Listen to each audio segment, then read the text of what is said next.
He was not supposed to be there. That was the first thing Miss Beatrice Wren noticed when her carriage rolled through the iron gates of Dunmore Hall at 2:30 on a Thursday afternoon in October of 1814. The Duke of Dunmore himself, standing in the gravel drive in his shirt sleeves, without his coat, without his title's customary armor, holding a small boy against his chest the way a man holds something he is terrified of losing. The boy was not crying. That was worse somehow. He was simply clutching his father's shirt with both fists, his face pressed into the Duke's shoulder, and the Duke, whom 3 separate people had described to Beatrice as imperious, exacting, and entirely without sentiment, had his eyes closed and one large hand pressed against the back of his son's head as though shielding him from something invisible and relentless. Beatrice looked away before he could catch her watching. She had learned, in the course of becoming a woman who needed employment, that witnessing a powerful man in an unguarded moment was a debt he would eventually collect. She was the 7th governess this year. She had not known that when she accepted the position. She had known only that a letter had arrived at her cousin's house in Bath, where Beatrice had been residing for 4 months in the particular silence of a woman's society had quietly agreed to forget, offering twice the standard wage for a post with a child described, in the agency's careful language, as requiring patience and an unusually steady temperament. What the letter had not said was that 6 women before her had left without completing a fortnight. What it had not said was the child's name or his age, or the single sentence that would have told her everything she needed to know before she ever set foot in Yorkshire. What it had not said was that the boy's mother had not died. She had simply left. 8 months ago, on a morning in February, with no letter and no farewell, and taken nothing with her except the particular knowledge of how to make 2 people feel entirely disposable. The carriage stopped. A footman opened the door. And as Beatrice stepped down onto the gravel, the boy lifted his face from his father's shoulder, looked at her with eyes the precise color of winter sky, and whispered something she should not have been close enough to hear. She was close enough to hear it. "Please don't leave like the others did." The Duke's jaw tightened. He set his son down with the controlled gentleness of a man managing something vast in a very small space, straightened to his full height, and looked at Beatrice with the composed, impenetrable expression of someone who had just been seen and intended to make her regret it. She met his gaze without flinching. She had, after all, survived worse than being looked at. What she had not yet survived, what she did not yet know she would need to, was the truth about why she had really been chosen for this position. Not her references. Not her patience. Not her unusually steady temperament. The agency had not sent her here by accident. And the Duke, she would learn too late, had not hired her without knowing exactly who she was. The housekeeper's name was Mrs. Pelham, and she had the eyes of a woman who had watched 6 governesses arrive and 6 governesses leave and had drawn from the experience a permanent expression of cautious resignation. She received Beatrice at the entrance hall and walked her through corridors of pale stone and portraits that watched with the collective judgment of 200 years of Dunmore ancestors. "Master Oliver is 9, Mrs. Pelham said without being asked. "He turned 9 last March. He does not eat well when he is anxious, and he has been anxious since February. He speaks very little to strangers, but when he decides to speak to you, Miss Wren, you will know you have passed some test he has not told you the terms of." She stopped at the foot of the staircase. "The previous 6 did not pass it." "What did they do wrong?" Beatrice asked. Mrs. Pelham looked at her with the expression of someone who has been asked the right question by the wrong number of people. "They felt sorry for him. He does not want pity. He wants someone who will stay." Beatrice absorbed this. She had been pitied herself, recently and extensively, and she understood with precision how it felt to be looked at with sorrow by people who had no intention of doing anything useful about your situation. She did not say this. She simply nodded and followed Mrs. Pelham up the stairs. The schoolroom was on the 2nd floor, east-facing, and caught the thin October light in a way that made it feel less like a room for lessons and more like a room that had been waiting, with diminishing patience, for something worth illuminating. Oliver was already there. He sat at the large table with a book open before him that he was not reading, his winter sky eyes fixed on the door with the focused attention of a child braced for disappointment. Beatrice did not sit across from him. She sat beside him, close enough that they were looking at the book from the same angle. "What is it about?" she asked. Oliver looked at her with the careful evaluation of someone twice his age. "Birds," he said. "But the drawings are wrong." "Which one?" He turned 3 pages and pointed to a marsh harrier rendered with anatomical confidence and factual error. "The wingspan," he said. "I've seen them over the north field. They're wider than that." "You've been measuring marsh harriers against illustrated plates," Beatrice said. "Someone has to," said Oliver. It was not a smile exactly, but something in his expression shifted toward the possibility of one.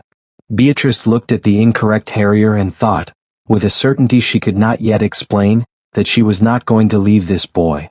Whatever came after, whatever the Duke had arranged, whatever truth was still sitting in the dark waiting for her to find it, she was not going to be the 8th name on Mrs. Pelham's private list of failures. She did not know yet what that resolution was going to cost her. The Duke's name was Harold Cavendish, and he came to the schoolroom on the 3rd morning. Not to observe. He stood in the doorway the way men of consequence stand in places they are not certain they are welcome, authority forward, uncertainty held back, and watched Oliver correct Beatrice's deliberately imprecise description of a sparrowhawk's hunting pattern with the focused intensity of a child who had found very recently something worth paying attention to. Harold Cavendish was not what she had expected. The man in the doorway was not the man who had held his son against his chest with his eyes closed. Or rather, he was, and the distance between those two versions of the same person was the most important thing about him. He had reassembled himself entirely. Coat, composure, the full apparatus of a duke. Only the particular stillness of his jaw suggested the reassembly had required effort. He looked at Beatrice. She looked back. "He is eating," he said. Nothing else. It was not a compliment. It was not a greeting. It was the communication of a man who had spent 8 months measuring his son's appetite as a barometer of catastrophe and was reporting a change in the weather. "He is interested," Beatrice said. "Interest tends to restore appetite. I find that true of most people." Harold said nothing further. He looked at Oliver once more, a look of such concentrated, careful love that Beatrice felt she had trespassed on something private, and left.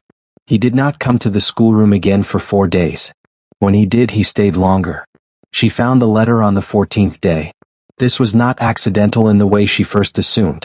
She had been in the study, not the library, the study, where Harold had asked her to leave a written account of Oliver's progress at the end of each fortnight, a formal arrangement that suited a man committed to manage distances, and she had set her report on the desk and noticed, beneath the corner of the blotter where it had slipped, a document in her own handwriting. Her own hand. She recognized it before she recognized what it was. It was a letter she had written 2 years ago in London to a woman she had trusted, a fellow governess, a friend, or someone she had believed was a friend, containing the full and private account of why she had left Hargrove House 18 months before her contract concluded. The account was true. Lord Hargrove had made her position untenable in ways she had chosen, for reasons of dignity and survival, not to enumerate publicly. She had told one person. She had believed the telling would remain private. She was holding the proof that it had not. She understood immediately how it had come to be here. Not because the logic was pleasant, but because it was simple. Someone had obtained her letter. Someone had given it to the Duke of Dunmore. And the Duke of Dunmore had hired her knowing things about her past that she had shared with no employer, no agency, no person in a position of authority over her circumstances. She set the letter down with steady hands. She walked back to the schoolroom. She taught the afternoon lesson without any visible alteration in her composure and considered, for the first time since arriving in Yorkshire, whether she had walked not into a position of employment but into something she had not been given the chance to consent to. She found Harold in the garden that evening. He was walking the outer path. Her path, she had thought of it as hers, which now struck her as precisely the kind of small assumption that arrived just before a larger correction. He saw her coming and did not look away, which told her he had been expecting this conversation and had decided not to avoid it. "You found the letter?" he said. "I did," she said. "I would like to know how it came to be under your blotter." He met her eyes. "I obtained it from the agency. They had been given it by a woman named Claire Ashby. She was your correspondent." Claire. Of course it was Claire. Beatrice had time to feel the specific quality of that betrayal, The particular cold of being undone by someone you had trusted at your most unguarded, before she made herself continue. You investigated me, she said. Yes. Before I was offered the position. Yes. You knew about Hargrove. You knew my reputation had been managed by people who found my silence convenient. And you hired me anyway. She kept her voice level. I would like to understand the precise nature of what I have walked into, Your Grace. He did not offer justification immediately, which she respected despite herself. He stood in the failing October light and appeared to be selecting words with the care of a man who has learned that careless words are expensive. 6 women left, he said. None of them because Oliver is difficult. He is not difficult. He is a child who learned in February that love does not guarantee permanence, and who has been testing every subsequent adult for evidence that he was right. Harold's jaw moved in the way she had come to recognize as significant effort. The women the agency sent were competent and kind and frightened by what they saw in him. They did not know how to be present with a child who was waiting to be left. And you believed I would. I believed, he said carefully, that a woman who had been left by the people who should have stood beside her, and who had said nothing about it, not in anger, not publicly, not to protect herself at the expense of others, understood something about endurance that could not be taught, that it would not frighten her to sit with a child who was learning it. The garden was very still. A late bird moved somewhere in the hedgerow. You chose me for my damage, Beatrice said. I chose you for what you did with it, he said. That is not the same thing. She looked at him for a long moment. The distinction was real. She could feel it. She was also aware that feeling the distinction did not resolve the central fact, which was that he had arranged her life around her wounds without asking whether she consented to be arranged. I want the letter destroyed, she said. It will be done tonight. And I want to be told the truth about this house. All of it. Not in pieces, not when it becomes impossible to withhold. Now. He looked at her steadily. Then he said, She is alive. Beatrice went very still. Elaine. My wife. The word had the quality of something he had not said aloud in some time. She is in Edinburgh. She has been there since February. What she told Oliver before she left was that she was visiting her sister and would return before the winter closed in. He stopped. She did not return. She wrote to me 6 weeks after she left. She said she was unwell. Not in body. In a way that the physicians in Edinburgh have named and I have spent 8 months trying to understand. She could not come home as the person she had become. She did not know how. The 6 governesses. The doubled wage. The 9-year-old boy with winter sky eyes who had been told his mother was coming back and had watched November arrive and then December and then the new year without her. Oliver doesn't know she's alive, Beatrice said. Oliver knows his mother left. He does not know she wrote. He does not know she is sorry. Harold's voice was entirely level, which she understood now was not coldness. It was the sound of a man holding something at the absolute limit of what composure could manage. I did not tell him because I did not know whether she was coming back. I did not want to give him something to wait for that might become one more thing that failed him. Beatrice thought about this carefully. Then she said, He is already waiting. He has been waiting since February. You are not protecting him from hope, Your Grace. You are protecting yourself from the moment you have to watch him hope and perhaps see it go unanswered. Those are different things and he deserves to know that you know the difference.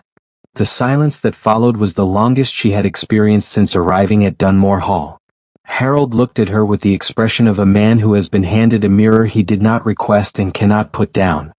You are very direct, he said. You are paying twice the standard wage, she said. I intend to provide the value. Something moved across his face then. Not the ghost of warmth. The actual thing, unsteady and surprised and very much alive. But Beatrice did not let it settle. Not yet. She was not finished. I will stay, she said. Not because of what you know about me and not because the wage is generous. I will stay because your son told a woman he had never met not to leave, and meant it with everything he had, and that is not something I can walk away from. She held his gaze. But I will not stay as someone whose past you hold and whose presence you have arranged. If I stay as myself. Fully informed. Fully chosen. Not managed. Harold was quiet for a moment that held considerable weight. Then he said, "That is the only way I would want you to stay." She believed him. She was not entirely sure she should, not yet. But she believed him. The winter settled over Yorkshire with the thoroughness it reserves for places that have been carrying too much. Dunmore Hall did not instantly transform. That is not how houses work or people. But things shifted in the small ways that matter more than grand gestures. In Oliver eating full meals without needing to be watched. In Mrs. Pelham's expression losing its quality of managed anticipation. In Harold appearing at the schoolroom doorway not to observe but simply, on some mornings, because the sound of Oliver arguing about bird anatomy was apparently preferable to the silence of the study. Harold told Oliver about his mother on a Sunday in December. Beatrice was present at Oliver's quiet insistence, because he had decided without announcement that she was the kind of person who belonged in the room for important things. Harold told him carefully and without softening it beyond honesty. He told him that his mother was unwell in a way that was real and serious and not Oliver's fault. He told him she was sorry. He told him that sorry was true even if returning was still uncertain, and that not knowing the outcome did not mean the outcome would be bad. It meant they were waiting together, and waiting together was different from waiting alone. Oliver listened with the focused stillness of a child absorbing something that requires his full capacity. Then he said, "Is she frightened?" Harold looked at his son. "I think so," he said. "Yes. I was frightened too," Oliver said, "when she left, and when they kept leaving after." His eyes moved briefly to Beatrice. "Miss Wren wasn't frightened." "No," Harold said quietly. "She was not. That's why I asked her not to leave," Oliver said, with the matter-of-fact certainty of a boy who considers most things straightforward if you simply pay attention. She had the right kind of face for staying. Beatrice did not say anything. She pressed her hands together in her lap and looked at the December light through the library window and thought about a gravel drive in October and a whisper she had not been supposed to hear. She thought about a letter burned in the kitchen fire the same evening she had demanded it, reduced to ash with the quiet efficiency of a household that understood, when its master gave an instruction, that he meant it. She thought about Claire, who had given away her confidence for reasons Beatrice would probably never fully know, and found that the sharpest edge of that particular grief had dulled slightly. Not gone. Dulled. There is a difference and it matters. Spring came to Yorkshire the way it always does, reluctantly and then all at once.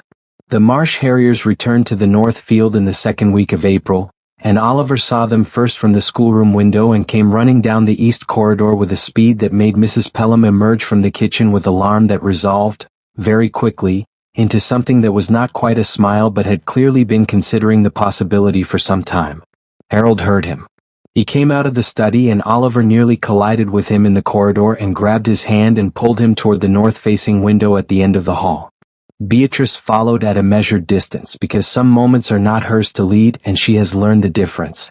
She watched Harold Cavendish stand at the window with his son's hand in his, looking at the north field, at the birds above it, at the proof that things which leave can, in fact, return. His face in the April morning was not composed. It was not performing anything. It was simply a face, present and imperfect and quietly, overwhelmingly glad to be standing exactly where it was. He turned and found her in the corridor.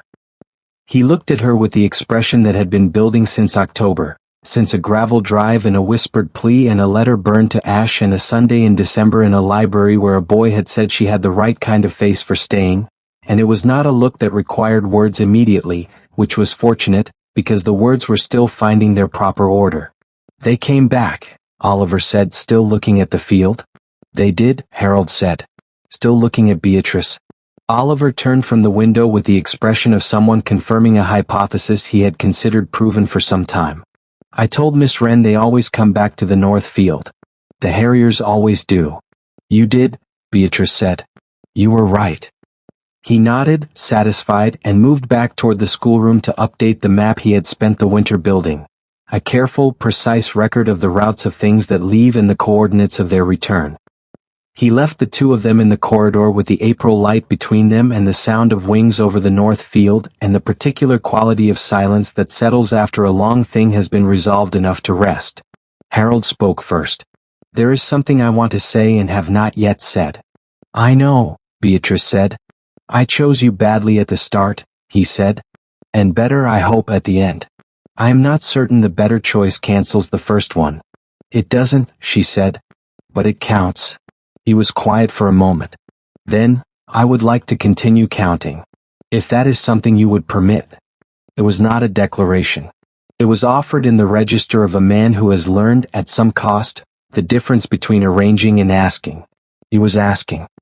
His hands were at his sides and his composure was almost entirely assembled, and underneath it she could see, as she had learned to see, the current beneath the ice, the thing that was urgent and unsure and very much alive. Beatrice thought about Bath and the 4 months of silence, and the letter from an agency that had arrived like a hand extended in the dark. She thought about a boy who had asked her not to leave before he knew her name. She thought about what it meant to be chosen for your damage and to choose in full knowledge to stay. You may continue, she said. Carefully. Carefully, he agreed. And the ghost of something crossed his face, not new, not borrowed, entirely his own, that she recognized from the gravel drive in October, the unguarded version of him she had seen before he knew she was watching. She did not look away this time. Some debts, it turns out, are not debts at all.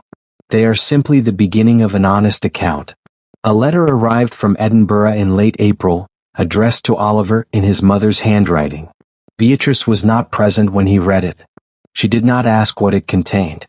But that evening Oliver came to the schoolroom after supper and sat at his work table with his map of Harrier routes, and after a long considering silence, he picked up his pen and drew a careful line from Edinburgh south across the paper toward the small X he had marked above the north field.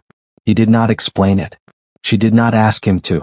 Some arrivals need to be mapped before they can be spoken. Dunmore Hall smelled different in May. This was the objective assessment of Mrs. Pelham, who had kept this house for 17 years and had previously considered its primary characteristic to be the smell of stone and efficiency and the particular cold of rooms that have been maintained but not inhabited. It smelled now of something she did not have precise vocabulary for, but which she had come to associate with the sound of a boy running in the east corridor, and a man who answered without measuring the distance first, and a woman who had arrived as the seventh in a line of departures and had decided, on her own terms and in her own time, that the line ended here. It smelled, Mrs. Pelham concluded, like a house being lived in rather than maintained. She found it, on balance, considerably preferable. If this story found you, if you have ever been the one whispering please don't leave and meant it with your whole chest, or the one chosen for your damage who decided to stay anyway, leave one word in the comments. Just one. We read every single one and we are here for exactly you. And if you know someone who needs to be reminded that the Harriers always come back to the North Field, that leaving is not the same as gone, send this to them today. Subscribe because the next story is already written, and it will not be easy and it will be worth it.